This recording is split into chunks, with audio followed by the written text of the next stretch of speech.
அளவிற்கு மார்க்கம் அதை வலியுறுத்துகிறதோ அந்த அளவிற்கு இந்த உம்மத் மக்கள் அதை பின்பற்றுவதில்லை என்றுதான் சொல்ல முடியும். ஆகவே ஒரு உம்மத்தாகவும் இந்த விஷயத்துக்கு நாம் முக்கியத்துவம் கொடுத்து ஏழைகளுக்கு உணவளிக்கக்கூடிய இந்த வணக்கத்தை நாம் கடைபிடிக்க வேண்டும். அதேபோல் தனிப்பட்ட வாழ்க்கையிலும் நாம் அவ்வப்போது இந்த நன்மையான காரியத்தை செய்ய முயற்சிக்க வேண்டும். ஆகவே மார்க்கம் எந்த அளவிற்கு இதை வலியுறுத்துகிறது என்பதை இன்றைய இந்த மஜ்லிஸில் நாம் இன்ஷா அல்லாஹ் பார்க்கலாம். அடிப்படையாக அன்பானவர்களே, மக்களுக்கு உதவி செய்ய வேண்டும், தேவை உள்ளவர்களுக்கு உதவிக்கரம் நீட்ட வேண்டும் என்று பொதுவாகவே மார்க்கம் சொல்கிறது. அதில் மிஸ்கீனுக்கு, பசித்தவருக்கு உணவளிப்பது என்பது உள்ளடங்கும்.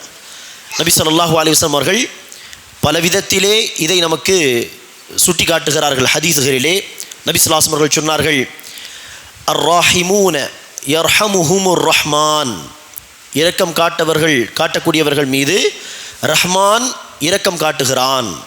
இர்ஹமு மன் ஃபில் அர்த், பூமியில் உள்ளவர்கள் மீது நீங்கள் இரக்கம் காட்டுங்கள். யர்ஹமுக்கும் மன் ஃபிஸ் ஸமா, வானத்தில் உள்ளவன் உங்கள் மீது இரக்கம் காட்டுவான். பொதுவான ஒரு ஹதீஸ் இது. இதில் கடன் கேட்டால் உதவி செய்ய வேண்டும், பசித்தவருக்கு உணவளிக்க வேண்டும், சதகா கேட்டால் தர வேண்டும், அனாதைகளுக்கு உதவி செய்ய வேண்டும், விதவை பெண்களுக்கு உதவி செய்ய வேண்டும் என்று எல்லா விதமான உதவிகள் இந்த ஹதீஸில் உள்ளடங்கும். நபி ஸல்லல்லாஹு அலைஹி வஸல்லம் சொன்னார்கள், மன் யஸ்ஸர அலா முஅஸிரின் யஸ்ஸரல்லாஹு அலைஹி ஃபித் துன்யா வல் ஆখিরাহ, நெருக்கடியில் உள்ள ஒருவருக்கு ஒருவர் இலகை ஏற்படுத்தினால், அவருக்கு இலகை ஏற்படுத்தும் விதமாக உதவி செய்தால் அல்லாஹ் அவருக்கு இம்மையிலும் மறுமையிலும் இலகை ஏற்படுத்துவான். பொதுவாக ரசூலுல்லாஹி ஸல்லல்லாஹு அலைஹி வஸல்லம் சொல்லிவிட்டார்கள். எந்த விதத்தில் நாம் ஒரு கஷ்டத்தில் உள்ள ஒருவருக்கு, ஒரு நெருக்கடியில் உள்ள ஒருவருக்கு உதவி செய்தாலும் அல்லாஹ் நம்முடைய கஷ்டங்களை போக்குவான், நமக்கு அல்லாஹ் இலகை ஏற்படுத்துவான், இந்த உலக வாழ்க்கையிலும் சரி மறுமையிலும் சரி என்று பொதுவாக நபி ஸல்லல்லாஹு அலைஹி வஸல்லம் அவர்கள் சொன்னார்கள். அதிலும் பசித்தவருக்கு உணவளிப்பது என்பது உள்ளடங்கும். நபி ஸல்லல்லாஹு அலைஹி வஸல்லம் அவர்கள் மற்றொரு ஹதீஸில் சொல்கிறார்கள், வல்லாஹு ஃபீ அவுனில் அப்த் மா கான அல் அப்து ஃபீ அவுனி அஹீஹ், ஒருவர் தன்னுடைய சகோதரருக்கு உதவி செய்யும் காலமெல்லாம் அல்லாஹ் அவருக்கு உதவி செய்வான் என்று நபி ஸல்லல்லாஹு அலைஹி வஸல்லம் அவர்கள் பொதுவாக உதவி செய்வதை வலியுறுத்தி விட்டார்கள். இந்த ஹதீஸிலும் பசித்தவருக்கு உணவளிப்பது, மிஸ்கீனுக்கு உணவளிப்பது என்பது உள்ளடங்கும். அந்த அடிப்படை அன்பானவர்களே, பொதுவாகவே மார்க்கம் பிறருக்கு உதவி செய்ய வேண்டும் என்று பல விதத்திலே வலியுறுத்துகிறது. அவ்வாறு உதவி செய்தால் அல்லாஹுடைய உதவி நமக்கு கிடைக்கும். நாம் இரக்கம் காட்டினால் அல்லாஹ் நம் மீது இரக்கம் காட்டுவான். நாம் பிறருக்கு உதவி செய்யும் காலமெல்லாம் அல்லாஹுடைய உதவி நமக்கு கிடைக்கும் என்று பொதுவாக சொல்லப்பட்டிருக்கிறது. அதில் மிஸ்கீனுக்கு உணவளிப்பதும் உள்ளடங்கும். நேரடியாக மிஸ்கீனுக்கு உணவளிக்க வேண்டும், பசித்தவருக்கு உணவளிக்க வேண்டும் என்பதை வலியுறுத்தும் விதமான விஷயங்களை இப்போது நாம் பார்க்கலாம்.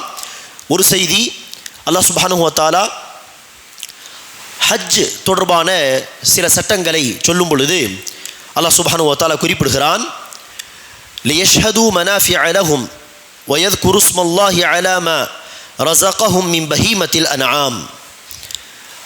ஹாஜிகள் குறிப்பாக கிரான் என்கிற ஹஜ் அல்லது தமத்து என்கிற ஹஜ்ஜிலே குர்பானி கொடுப்பது வாஜிப் ஹாஜிகள் மீது. அதை குறித்து அல்லாஹ் சுப்ஹானஹு வ தஆலா சொல்லும் பொழுது, அவர்கள் தன்னுடைய இந்த ஹஜ்ஜை நிறைவேற்றும் பொழுது அல்லாஹ்வை திக்ர் செய்யட்டும், அல்லாஹுடைய பெயரை சொல்லி அந்த பிராணிகளை, அந்த குர்பானியுடைய கால்நடைகளை அறுக்கட்டும் என்று சொல்லிவிட்டு அடுத்து அல்லாஹ் சொல்கிறான், அந்த குர்பானியுடைய அந்த ஹாஜிகள் அறுக்கக்கூடிய அந்த கரியின், அந்த கால்நடைகளுடைய கரியை அத்இமுல் ஜாஇஅல் ஃபகீர் வ அத்இமுல் பாஇஸல் ஃபகீர், ஏழைகளுக்கு பசித்தவருக்கு அதிலிருந்து அவர்கள் கொடுக்கட்டும் என்பதாக அல்லாஹ் சொல்கிறான். உணவளிக்கட்டும், அந்த குர்பானியுடைய கரியை அவர்களும் சாப்பிடட்டும், பசித்தவருக்கும் அதிலிருந்து அவர்கள் கொடுக்கட்டும், உணவளிக்கட்டும் என்பதாக அல்லாஹ் சுப்ஹானஹு வ தஆலா கட்டளையிடுகிறான். ஆகவே ஹஜ்ஜுடைய கடமைகளை குறித்து அல்லாஹ் பேசும் பொழுது அத்இமுல் பாஇஸல் ஃபகீர் என்று ஃபகீருக்கு, பசித்தவருக்கு, இல்லாதவர்களுக்கு அதிலிருந்து கொடுக்கட்டும் என்பதாக அல்லாஹ் சுப்ஹானஹு வ தஆலா வலியுறுத்துகிறார். அடுத்ததாக இன்னொரு செய்தி, நபி ஸல்லல்லாஹு அலைஹி வஸல்லம் அவர்கள் ஒரு ஹதீஸில் சொல்கிறார்கள், அஃஷுஸ் சலாம், சலாமை பரப்புங்கள், அதிகமாக சலாம் சொல்லுங்கள். வ அத்இமுத் தஆம், பசித்தவர்களுக்கு உணவளியுங்கள், ஏழைகளுக்கு உணவளியுங்கள். வஸிலுல் அர்ஹாம், உறவுகளை பேணி வாழுங்கள். வஸல்லு பில்லைலி வன்னாசு நியாம், மக்கள் உறங்கும் பொழுது நீங்கள் இரவு தொழுகையை கடைபிடியுங்கள். ததுஹுலுல் ஜன்னத பிஸ்ஸலாம், சலாமோடு நீங்கள் சொர்க்கத்தில் நுழைவீர்கள் என்று நபி ஸல்லல்லாஹு அலைஹி வஸல்லம் அவர்கள் சொர்க்கத்தில் நுழைவதற்கான சில வழிகளை நமக்கு சுட்டி காட்டும் பொழுது அதில் மிக முக்கியமாக மிஸ்கீனுக்கு உணவளிப்பது என்பதையும் நபி ஸல்லல்லாஹு அலைஹி வஸல்லம் அவர்கள் குறிப்பிடுகிறார்கள். அடுத்ததாக இன்னொரு ஹதீஸ், நபி ஸல்லல்லாஹு அலைஹி வஸல்லம் அவர்கள் சொல்கிறார்கள், நாளை மறுமை நாளில் அல்லாஹ் சுப்ஹானஹு வ தஆலா ஒரு அடியாரை விசாரிக்கும் பொழுது அல்லாஹ் சுப்ஹானஹு வ தஆலா கேட்பான், நான் பசித்தவனாக இருந்தேன், நீ எனக்கு உணவளிக்கவில்லையே, தாகித்திருந்தேன், நீ எனக்கு நீர் புகட்டவில்லையே, எனக்கு ஆடை தேவைப்பட்டது, நீ எனக்கு ஆடை தரவில்லையே என்று அல்லாஹ் சுப்ஹானஹு வ தஆலா ஒரு அடியாரை நிப்பாட்டி விசாரிக்கும் பொழுது அந்த அடியார் சொல்வார், யா அல்லாஹ், உனக்கு எப்படி பசிக்கும், உனக்கு எப்படி தாகம் எடுக்கும், உனக்கு ஆடைகளுடைய தேவை என்ன, நீதான் ரப்புல் ஆலமீனாக இருக்கிறாயே என்று சொல்லும் பொழுது அல்லாஹ் சுப்ஹானஹு வ தஆலா சொல்வான், எனக்கல்ல, மாறாக என்னுடைய ஒரு அடியாருக்கு பசி ஏற்பட்டது, ஆனால் நீ உதவி செய்யவில்லை.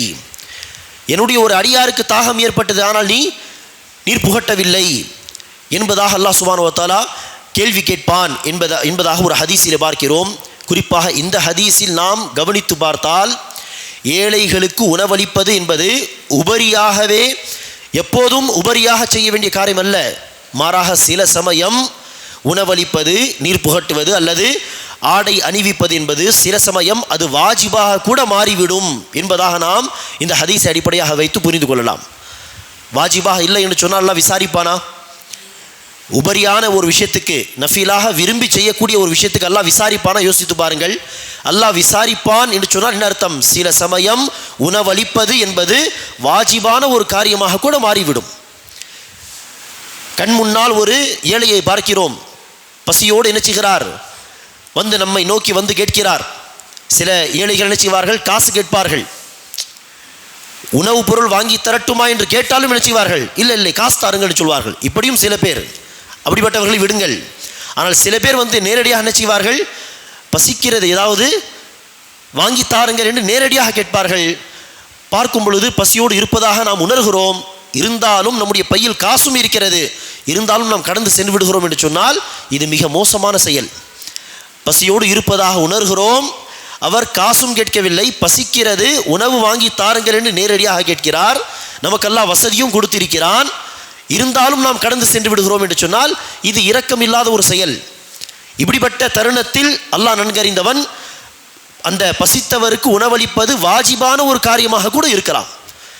அப்படிப்பட்ட சந்தர்ப்பங்களிலே அது ஒரு உபரியான செயல் தானே, விரும்பினால் தானே உணவளிக்க வேண்டும், அதன் மீது வாஜிப் கிடையாது, கடமை கிடையாது என்று கடந்து போய்விட முடியாது.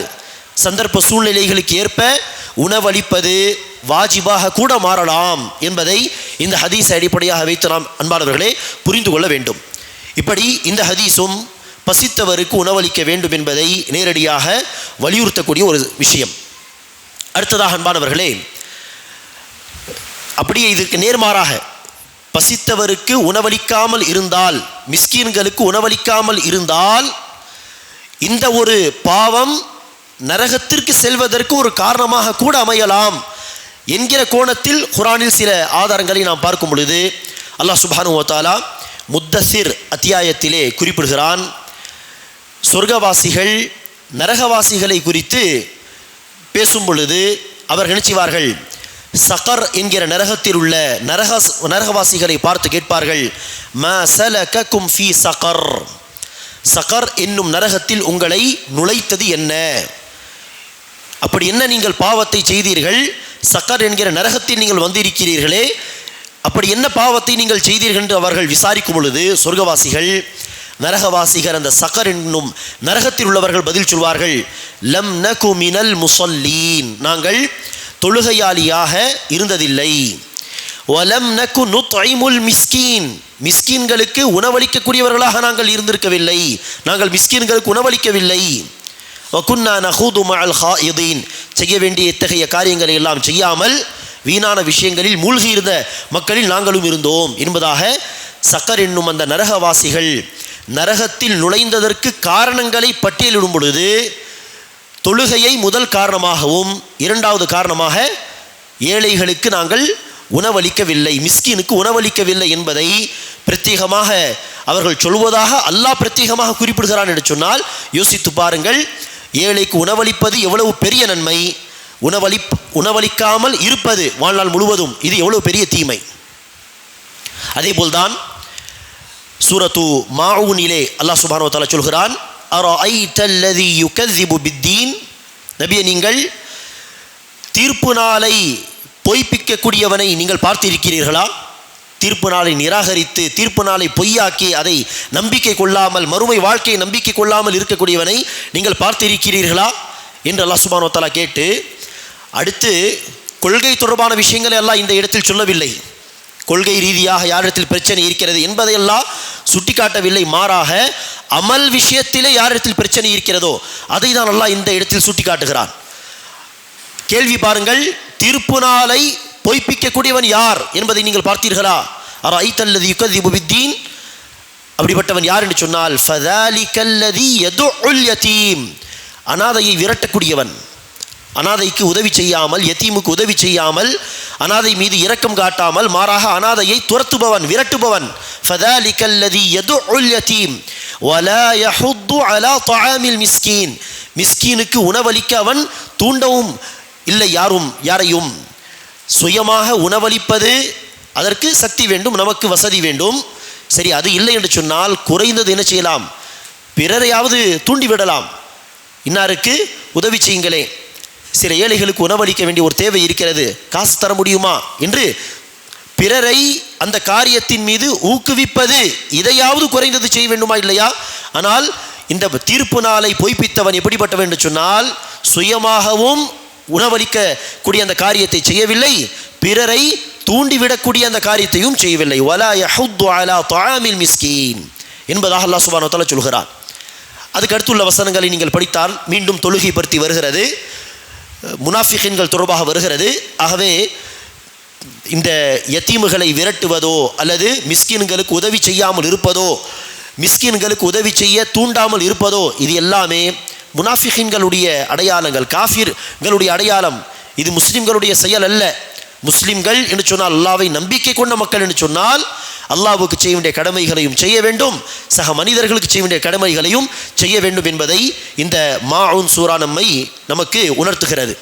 அடுத்ததாக இது போன்ற இன்னொரு வசனம் தான் சூரத்துல் ஃபஜர், ஃபஜர் அத்தியாயத்தில் வரக்கூடிய வசனம். ஃபஜர் சூராவிலே அல்லாஹ் சுப்ஹானஹு வ தஆலா பலவிதமாக நேரத்தின் மீது காலத்தின் மீது சத்தியம் செய்துவிட்டு வல் ஃபஜர், ஃபஜர் மீது சத்தியமாக. ஃபஜர் என்று சொன்னால் இந்த விடியற் காலை, ஃபஜருடைய தொழுகை நேரம், இந்த விடியற் காலை மீது சத்தியமாக. வலயாலின் அஷ்ர், 10 இரவுகள் மீது சத்தியமாக. அதாவது ஹஜ் மாதத்தின் தில்ஹிஜ் மாதத்தின் முதல் 10 நாட்கள் மீது சத்தியமாக. வஷ்ஷஃப்இ வல் வத்ர், இரட்டை மீது மற்றும் ஒற்றை மீது சத்தியமாக.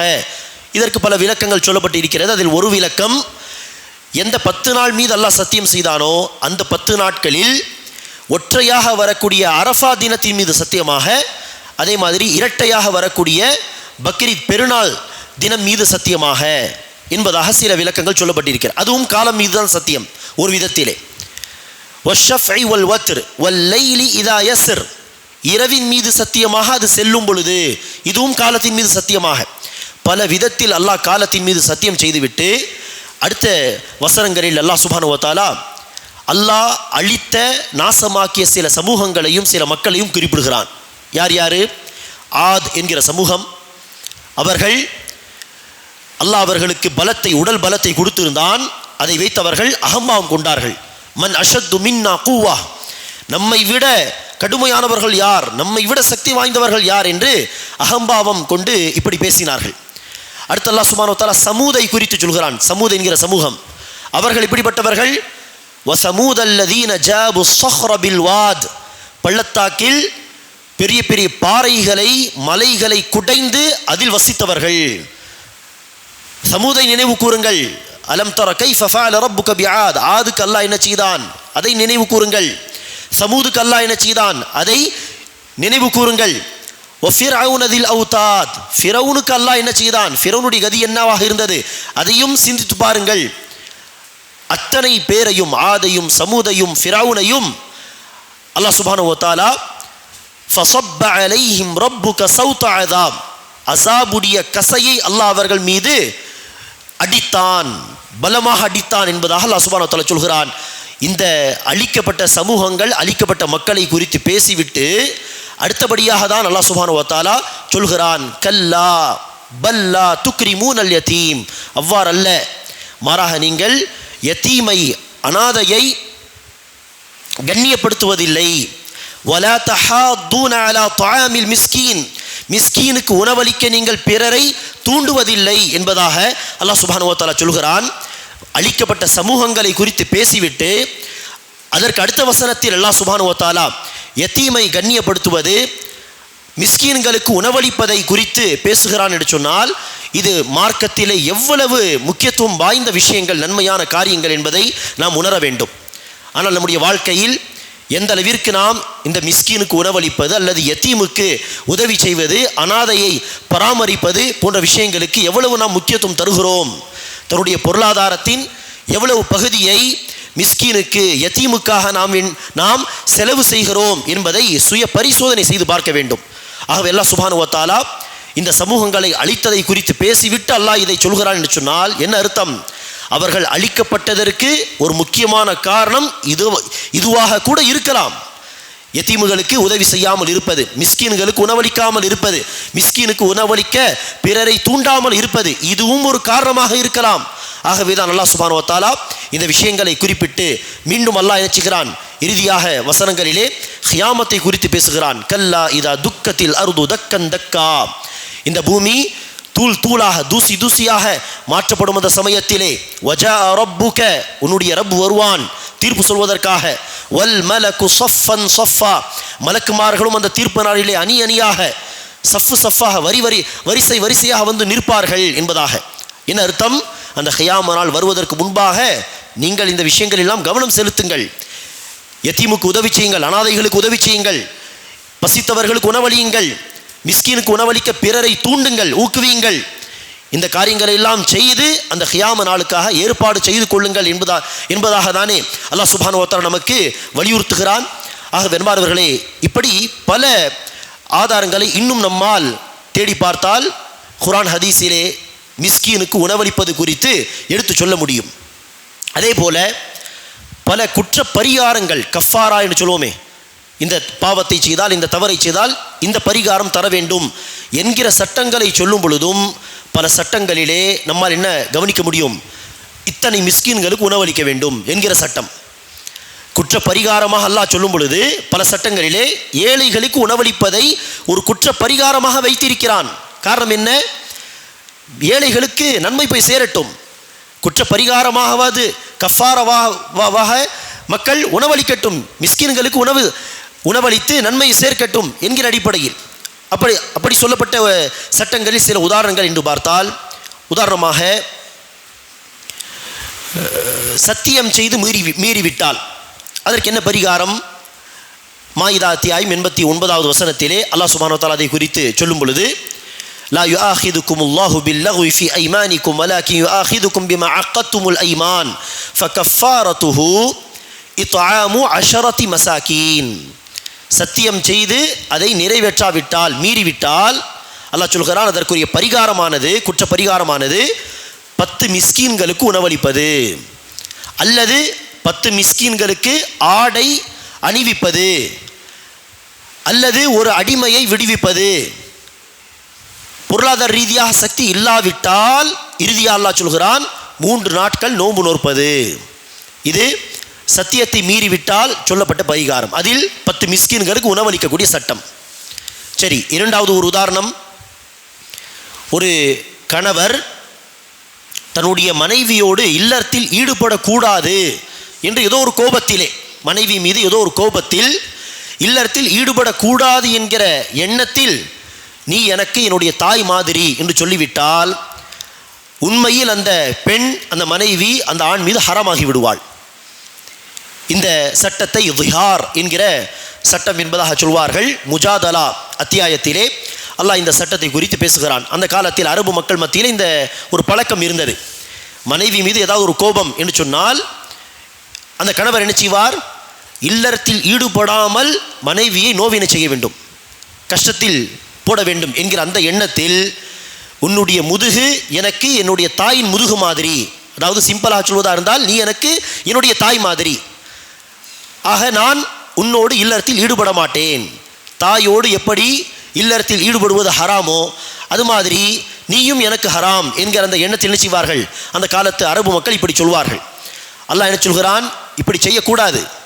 இப்படியெல்லாம் சொல்வதால் அந்த மனைவி தாயாக மாறிவிட மாட்டாள். இருந்தாலும் இப்படிப்பட்ட வார்த்தை சொன்னால், இந்த எண்ணத்தோடு இந்த வார்த்தை சொன்னால் உண்மையில் அந்த பெண்மணி தற்காலிகமாக ஹராமாகி விடுவாள். மீண்டும் ஹலாலாக்குவதற்கு என்ன செய்ய வேண்டும், அந்த குற்ற பரிகாரம் தர வேண்டும். அந்த குற்ற பரிகாரத்தை அல்லாஹ் சுப்ஹானஹு வ தஆலா சொல்லும் பொழுது ஒரு பரிகாரம்தான் அடிமையை விடுவிப்பது, அல்லது 2 மாதங்கள் தொடர்ந்து நோன்பு நோற்பது, அல்லது 60 மிஸ்கின்களுக்கு உணவளிப்பது. 60 மிஸ்கின்கள். ஆக இந்த கஃபாராவிலும் இந்த குற்ற பரிகாரத்திலும் மிஸ்கின்களுக்கு உணவளிப்பது என்கிற ஒரு ஆப்ஷனை, ஒரு சட்டத்தை அல்லாஹ் சுப்ஹானஹு வ தஆலா வைத்திருக்கிறான். இதே மாதிரி 60 மிஸ்கின்கள் என்கிற சட்டம் வேறு சில குற்ற பரிகாரத்திலும் உண்டு. அதேபோல்தான் ஹஜ்ஜுடைய சட்டங்களிலும் இதற்கான ஒரு உதாரணத்தை பார்க்க முடியும். ஒரு ஹாஜி ஹஜ்ஜில் அவசியம் செய்ய வேண்டிய காரியங்கள் என்று பார்த்தால் அதில் ஹஜ்ஜுடைய தூண்கள், அர்கானுல் ஹஜ், அதை செய்யாமல் ஹஜ்ஜை நிறைவேற்றவே முடியாது. அது இக்கட்டான சூழ்நிலையில் விட்டுவிட்டாரா அல்லது மறந்து விட்டுவிட்டாரா அதெல்லாம் ஒரு பக்கம், அதை செய்யாமல் விட்டுவிட்டால் ஹஜ்ஜை நிறைவேறாது. அந்த 4 காரியங்கள் என்ன என்று சொன்னால், எஹ்ராமுடைய அந்த நியத், அந்த நியத்தில் இருப்பது.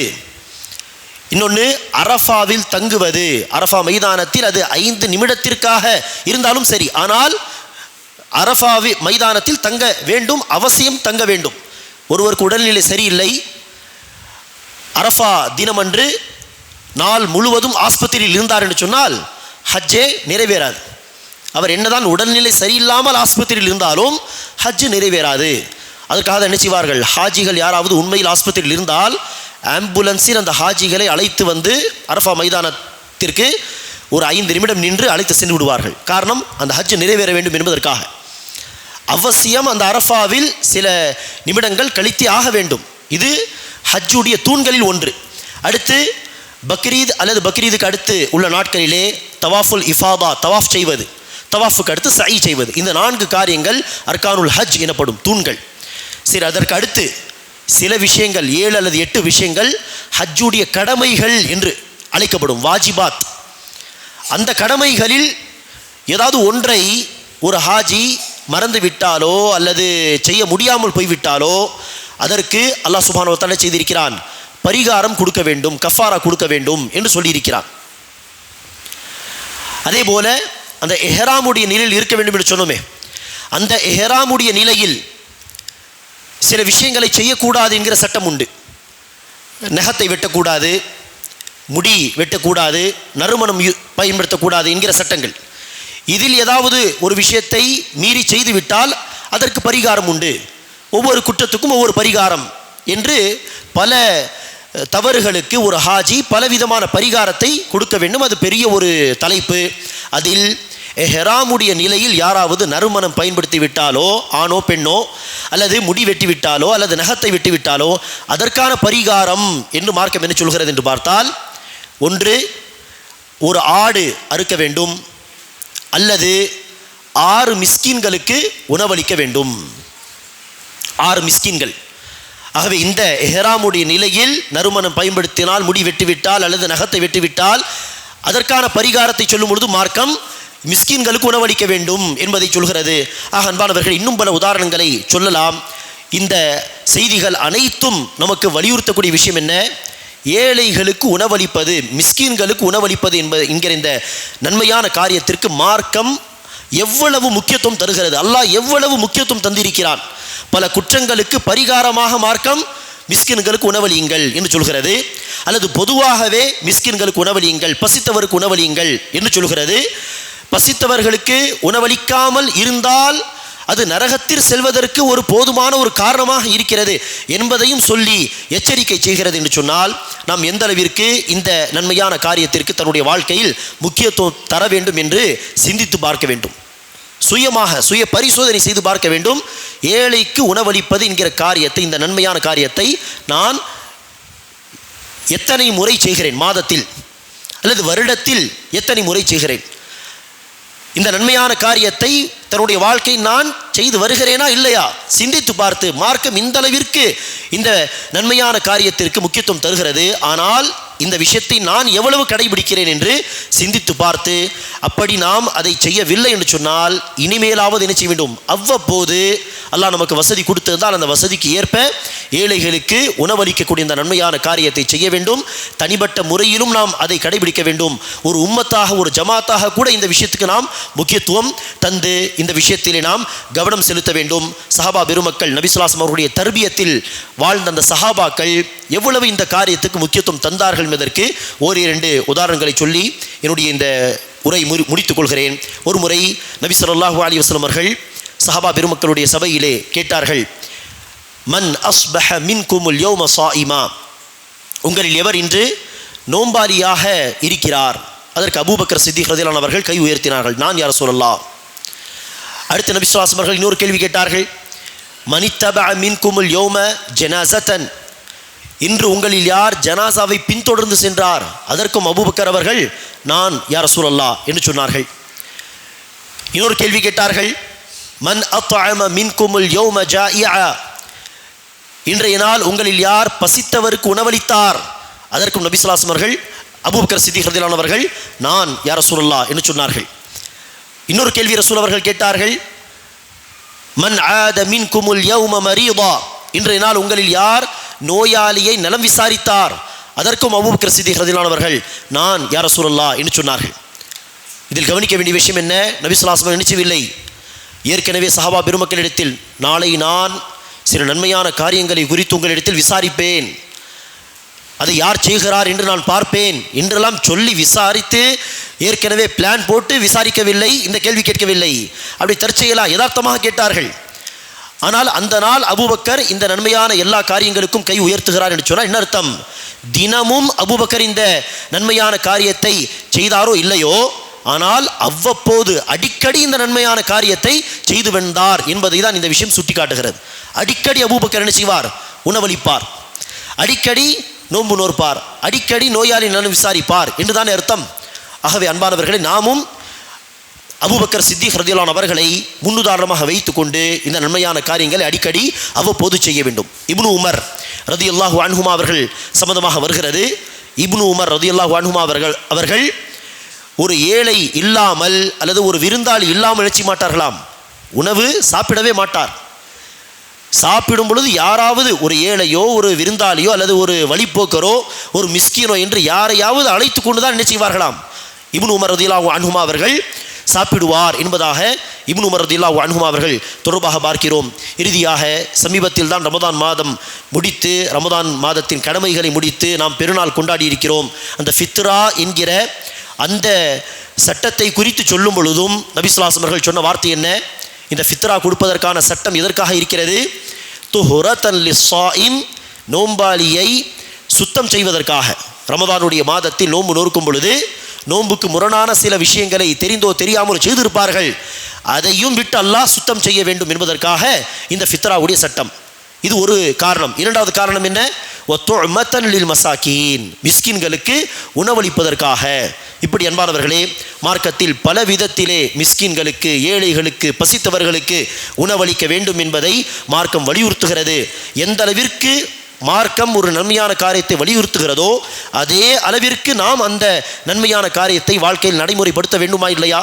நாமும் அந்த விஷயத்துக்கு முக்கியத்துவம் தந்து அதை அடிக்கடி செய்ய முயற்சிக்க வேண்டுமா இல்லையா? அந்த அடிப்படையில் அல்லாஹ் சுப்ஹானஹு வ தஆலா நம் அனைவருக்கும் மிஸ்கின்களுக்கு உணவளிப்பது, ஏழைகளுக்கு உணவளிப்பது, பசித்தவர்களுக்கு உணவளிப்பது என்கிற இந்த நன்மையான காரியத்தை அடிக்கடி செய்யக்கூடிய நற்பாக்கியத்தை அல்லாஹ் சுப்ஹானஹு வ தஆலா நமக்கு தருவானாக. அல்லாஹ் நமக்கு வழங்கி இருக்கக்கூடிய பொருளாதாரத்தில் ஏழைகளுடைய ஹக்கை, ஏழைகளுக்கு உண்டான அந்த உரிமையை சரியாக தரக்கூடிய பாக்கியத்தை அல்லாஹ் சுப்ஹானஹு வ தஆலா நமக்கு தருவானாக. ஏழைகள் தொடர்பான இரக்க குணத்தை அல்லாஹ் நம்முடைய உள்ளத்தில் ஏற்படுத்துவானாக. நபி ஸல்லல்லாஹு அலைஹி வஸல்லம் அவர்கள் அல்லாஹ்விடத்தில் துஆ செய்வார்கள், பிரார்த்தனை செய்வார்கள். அல்லாஹும்ம இன்னி அஸ்அலுக ஹுப்பக் வ ஹுப்ப மன் யுஹிப்புக் அல்லாஹும்ம இன்னி அஸ்அலுக ஹுப்பல் மசாக்கீன் என்று வேறு ஒரு பிரார்த்தனையில், யா அல்லாஹ் நான் உன்னிடத்திலே மிஸ்கீன்களுடைய அன்பை, மிஸ்கீன்களுடைய நேசத்தை நான் உன்னிடத்தில் கேட்கிறேன் என்பதாக நபி ஸல்லல்லாஹு அலைஹி வஸல்லம் அவர்கள் துஆ கேட்பார்கள். ஆகவே அப்படிப்பட்ட அந்த நேசம் நம்முடைய உள்ளத்தில் ஏற்பட வேண்டும். ஏழைகள் தொடர்பான ஒரு இரக்க குணம் நம்முடைய உள்ளங்களில் ஏற்பட வேண்டும். அல்லாஹ் சுப்ஹானஹு வ தஆலா அதற்கான பாக்கியத்தை நமக்கு தந்தருள் புரிவானாக. ஆமீன். வாஹிரு தஅவானா அல்ஹம்துலில்லாஹி ரப்பில் ஆலமீன். சுப்ஹானக்கல்லாஹும்ம வ பிஹம்திக அஷ்ஹது அன் லா இலாஹா இல்லா அன்த அஸ்தக்ஃபிருக வ அத்தூபு இலைக்.